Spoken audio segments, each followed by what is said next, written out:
Aloha, y'all. This is Marty again. Welcome back to Not a Safe Space. Today I'd like to offer a little alternate perspective on what's happening in Ukraine. As you can see from these two maps, in the last 6 weeks, Russia has established what appears to be firm control of a land bridge to Crimea. It's my considered opinion that what we're seeing play out in Ukraine is a play taken right out of Washington's handbook for Afghanistan. Some of you might know about, or at least have heard of, a cat named Zbigniew Brzezinski.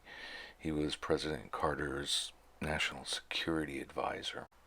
In a 1988 interview, Brzezinski was asked about U.S. aid to the Mujahideen in the 80s. His reply merits consideration.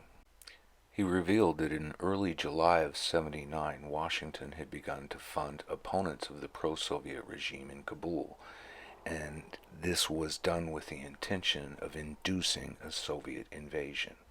It worked. He went on to say, "We didn't push the Russians to intervene, but we knowingly increased the probability that they would."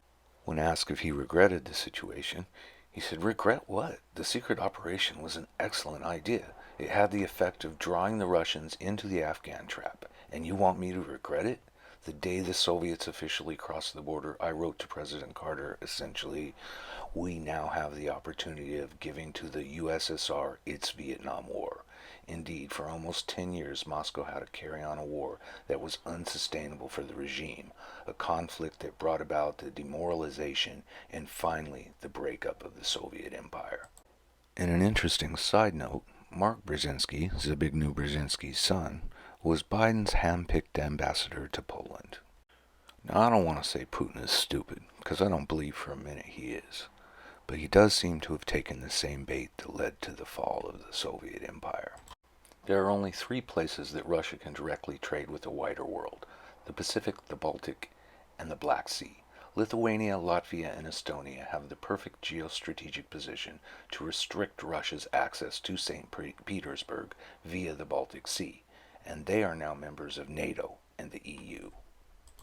These minor details might serve to highlight why Putin considers what's happening in Ukraine to be an existential threat to Russia, and about that he may be correct. While the Western media have been rambling on about how Putin is failing miserably in Ukraine because he hasn't taken over the whole country, they're ignoring the importance of a land bridge to Crimea, and from all appearances, Putin has just built such a bridge.